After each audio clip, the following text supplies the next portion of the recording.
It's Mega Grace on Sunday on Vuma FM. This is the adult radio for the young at heart. Sounds by Domim Kokstad and Spirit of Praise. Kosi sihlangene lapha endlini yakho. Sesihlangene ke la kwi Mega Grace on Sunday on Vuma FM with me uPhumlane Nkwanyane. As I promised you earlier on ukuthi soba nompostoli uLV Mahlangu sinaye ke futhi once again this morning. Get your pens ready, get your diaries ready, get your notepads ready ngoba we're about to learn very important stuff. I hope you are ready to also jot down wonke lezinto ezibalekile sobe sikhuluma ngazo namhlanje. Mpostoli, good morning. Good morning, Mr. Nkonyane. Sanibonani balaleli emakhaya. Thank you so much, Mpostoli, for joining us once again. Hlezi kuyinjabulo ekseni on a Sunday to be with you ngoba we know ukuthi kunezinto ezibalekile that you will share with us as zosikhulisa kakhulu in our faith and in our journey with the Lord. Mhlambe before we start sikhumbuze ukuthi nihlanganyela kuphi ngaziphi ikhathi Mpostoli. Yes, sikhonza ku 20 Road Night Avenue ngala eThekwini. Yes. Siyatholakala njalo ngo 8:00 Sunday. Sitholakale futhi ngo 5:00 ngomsombuluko nangolwesithathu. Yes. Kanjalo ke inombolo ngasithola kuzona u076 122 2650. Yes. 076 122 2650. Ngayo yonke imininingwane ephathelene nathi ungasithinta kulezo nombolo. All right, thank you Mpostoli. Besilokhu sikhuluma over the past few weeks indaba yama cases ukuthi siwathola kanjani, iziphi izinto kumele si avoid ukuze singayigcini sesithole ama cases ngendlela ebesingazi. Asiqhubeke with our conversation Mpostoli. Yeah, asibuke incwadi kaIsaiah 65 verse 15. Namhlanje sithi uma kuyigama lakho elilona elikhesayo. Kuyenzeka negama lakho kube lo. Yeah. Yeah. When the curse, it's your name. All right. It's more of be careful. It's important to check the meaning of your name.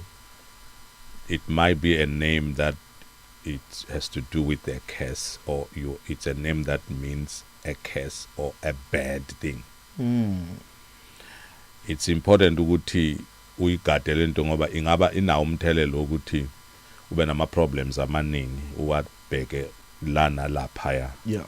And can also even blame on people abangahlanganiseli lutho nalokho kanti inkinga wembethe igama elilona elikhesi noma elibiza amakhesi. Let's read this verse. Yeah. You shall leave your name as a curse. So lapho kade ukuthi uNkulunkulu okhulumayo uzolishika igama lakho uliyeke igama lakho njengokuthi liyicurse. The second part yaleli verse engilandile, my chosen. You shall leave your name as a curse to my chosen. Yeah. For the Lord God will slay you and call his servants by another name. Any version it a new name. So there are two things as it had a verse. God says, I will call my servant by a new name. Now there'll never be a need to change a name if igama lokuqala lingekho libi. Now we have seen in the Bible, I'll show you many instances in the Bible where God is changing a name of a person when it comes to their lives. Maeza alishintsha igama because alimsizi lo onalelo gama, alihambisani necebo likaNkulunkulu lelo gama elikulowo muntu. Yeah. Now uNkulunkulu naye ngeke aqhubeka ambize ngalelo gama elipromoter that which is not in line with his life. Yeah.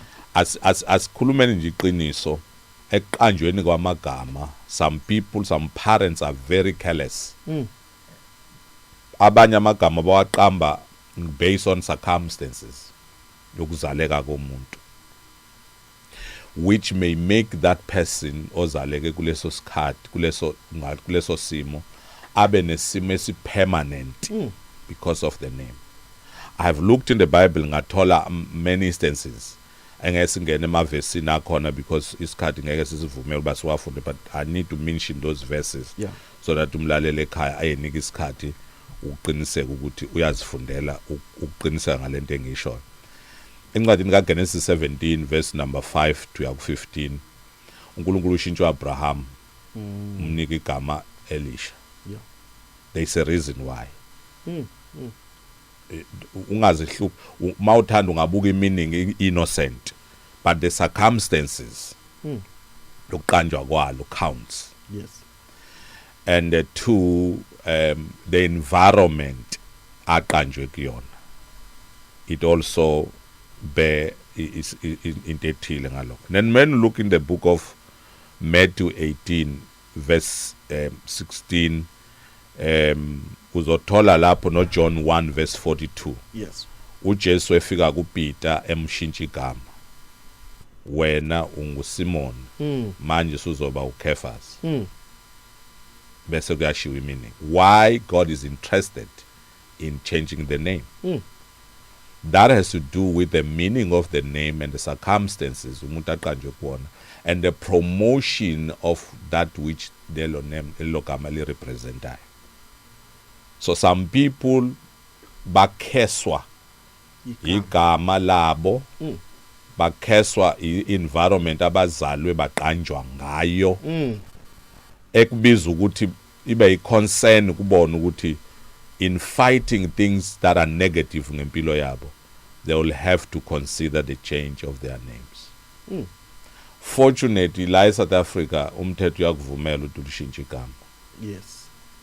It's important. Abanye bayithatha for granted, but if you want to transform your life, you want to turn your life around, you'll have to consider the issue of your name. Uma ubuka incwadi yezenzo chapter 13 verse number 39, igama lika Paul lali uSaul washintshwa into Paul. There's a reason why igama lelo fanele lishintshwe.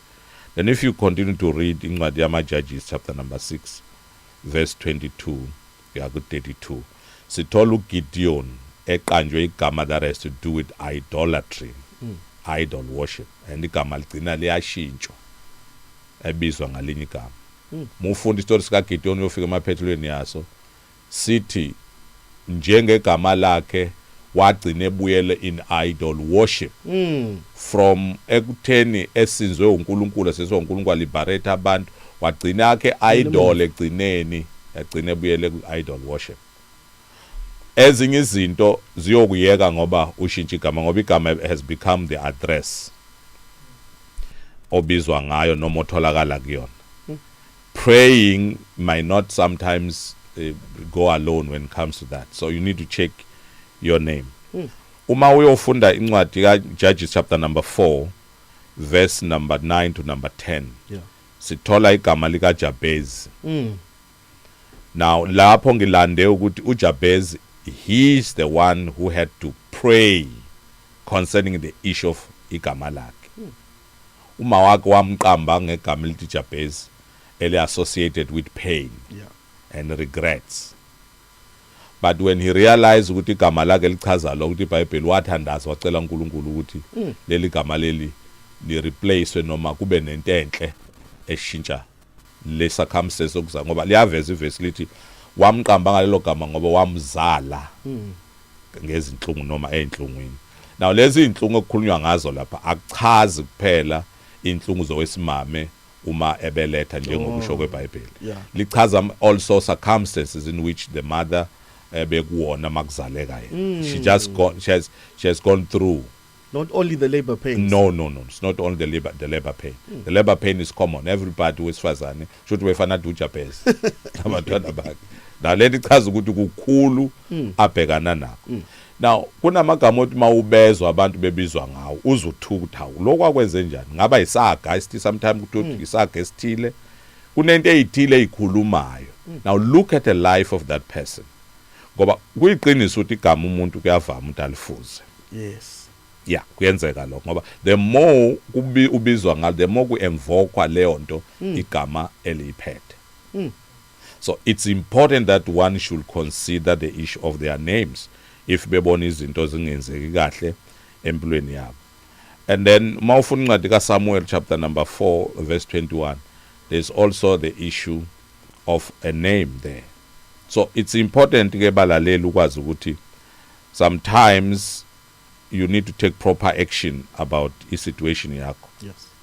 And stop blaming people ngokuthi uyathakathwa kanti mhlambi every time igama lakho libizwa ku-activateka some bad things. In dealing with the issue of a curse, your name can be a curse. Therefore, bazali ngoba yini nisukani kwi-authority to uqamba ingane amagama. Akungabi lula nje ukuthi uqamba igama ingane engathi leso simo enikuso si permanent. Don't make isimo esimbi nesibhlungu sibe permanent enganeni ngokuyinika igama, that it's a reminder to you ngesimo azaleka kusona, but akahlangene nalokho umntwana.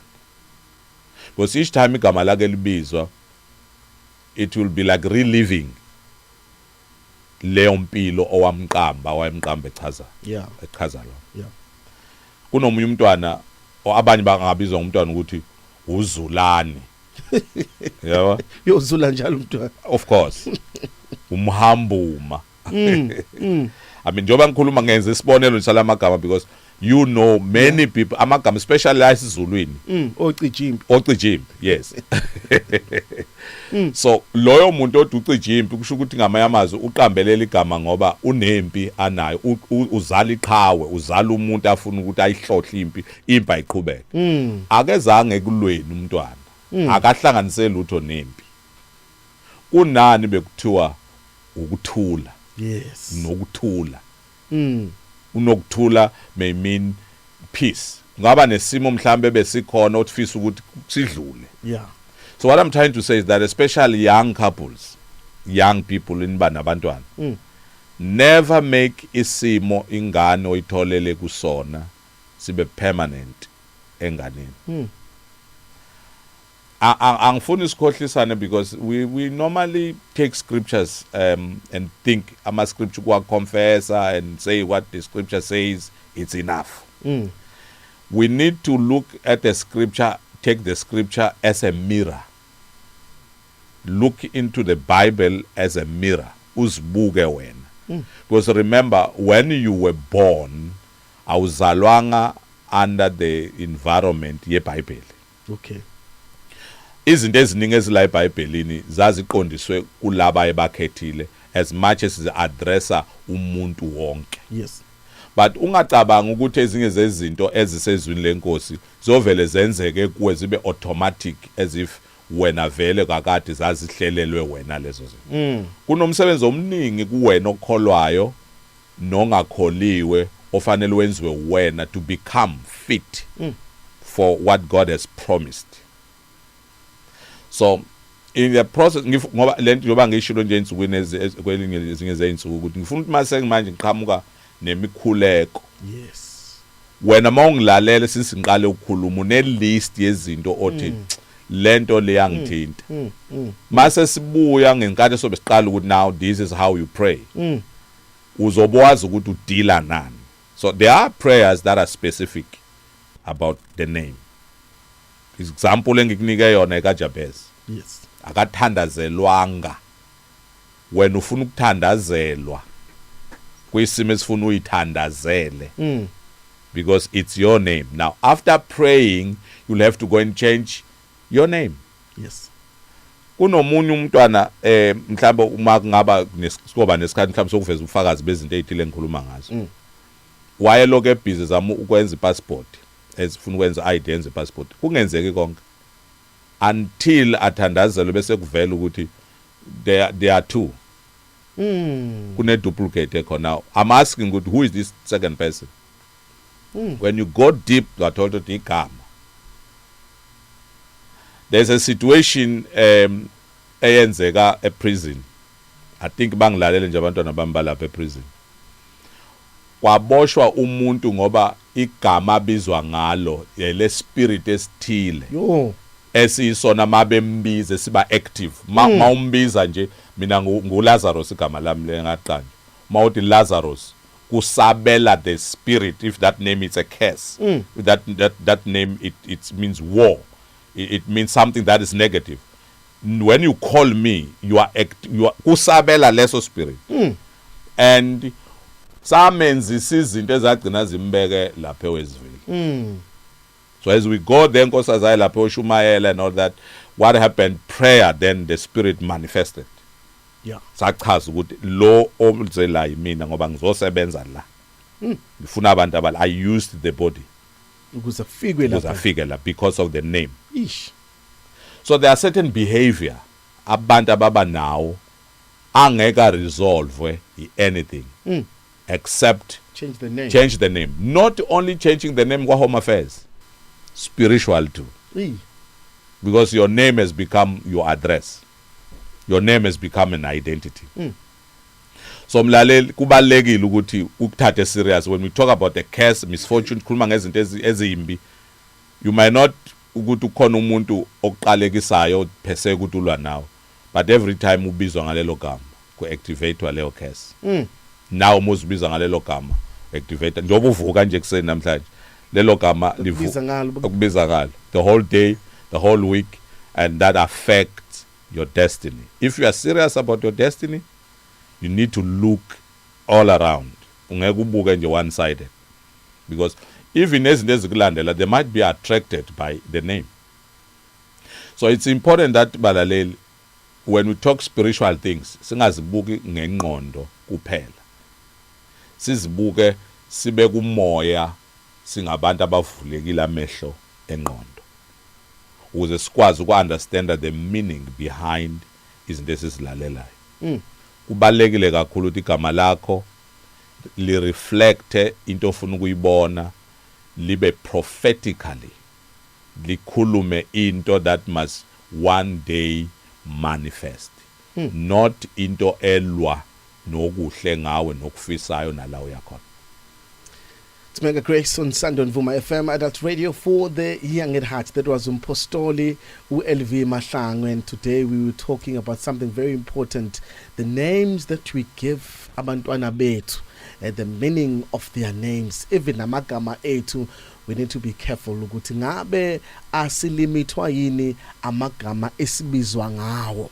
Mhlambe need to change our names so that sizokwazi ukufinyelela la uNkulunkulu afuna sifinyelele khona. Mpostoli phinde usikhumbuza ama contact details nokuthi sinithola kanjani, even nama social media handles. Yeah, i-social media handle yethu uLV Mahlangu Ministry, that's a Facebook. Wonke ama social media ethu noma into inkozo esikhuluma ngazo lo ngayithola lapho ngoba siyazi uploader. Yes. And then u0761222650 inamba ongasithola kuyona leyo. Thank you so much Mpostoli, sihlangane futhi next week Sunday. Siyabonga. Thank you. It's Mega Grace on Sunday. Magmuya ngizokunikeza our verse of the day. Good morning.